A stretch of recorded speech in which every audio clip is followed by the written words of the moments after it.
Kata-kata seorang wanita penjual tiket lotre di sampingnya memberinya keputusan. Tuan, bantulah saya. Pilih satu tiket lotre secara acak dengan tangan Anda. 50. Saya dengar Tuhan sangat memperhatikan orang buta. Setelah memilih tiket lotre, K memutuskan untuk pergi ke kantor polisi untuk mencari keadilan bagi si kaya. Ketika ia tiba di kantor polisi, K memberitahu polisi bahwa ia ingin melaporkan sebuah pembunuhan. Namun, baru saja ia mengucapkan kalimat itu, ia melihat pria yang bersembunyi di dalam kamar mandi, dan melihat seragam polisi yang dikenakan orang itu. Ternyata dia adalah kepala polisi dari kantor polisi. K tidak tahu harus berbuat apa dalam situasi itu. Jantungnya yang tegang juga terasa naik ke tenggorokan. Jangan takut, ada petugas senior di sini. Katakan, siapa yang dibunuh?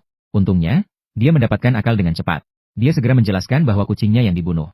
Namun, kepala polisi itu jelas tidak percaya pada penjelasan itu. Dia baru saja membunuh Fu Hao. Satu-satunya tunanetra di lokasi itu datang untuk melapor. Ini membuatnya sangat curiga bahwa tunanetra di depannya berpura-pura. Untuk membuktikan dugaannya, kepala polisi segera memutuskan untuk mengantarnya pulang sendiri. Namun, ketika masuk ke dalam rumah, kepala polisi menemukan bahwa ada surat kabar di atas meja hari itu. K hanya bisa mengatakan itu digunakan untuk membersihkan kotoran kucing. Kepala polisi itu jelas tidak terlalu percaya. Kemudian, dia terus-menerus menguji K dengan berbagai cara. Dia bahkan mengeluarkan sebuah pisau kecil dan melemparkannya ke arah kepala K.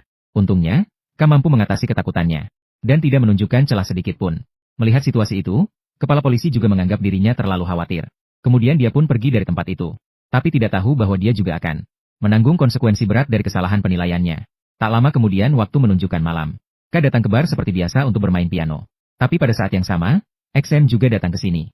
Jelas, XM mendengar sesuatu dari kepala polisi. Dia mencoba mencari tahu semua tentang K dengan bertanya tidak langsung. Setelah memastikan bahwa K adalah seorang tunanetra, dia baru merasa tenang.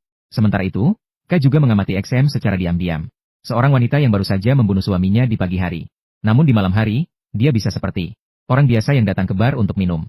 Ini semakin membuatnya merasakan betapa menakutkannya XM. Dengan cepat, waktu telah tiba di hari berikutnya. Mayat Fu Hao juga ditemukan di tepi sungai. XM mengungkapkan kepada media saat wawancara. Suaminya pergi kemarin dengan 10 juta uang tunai untuk membahas kerjasama. Tak disangka, hari ini ia menjadi mayat. Oleh karena itu, polisi juga mencurigai ini adalah kasus pembunuhan dan perampokan. Dan kepala polisi juga menggunakan caranya sendiri untuk menjadikan seorang pemuda sebagai kambing hitam. Meskipun pemuda itu berusaha menjelaskan, akhirnya ia hanya bisa di bawah penyiksaan berat dan terpaksa mengakui kesalahan.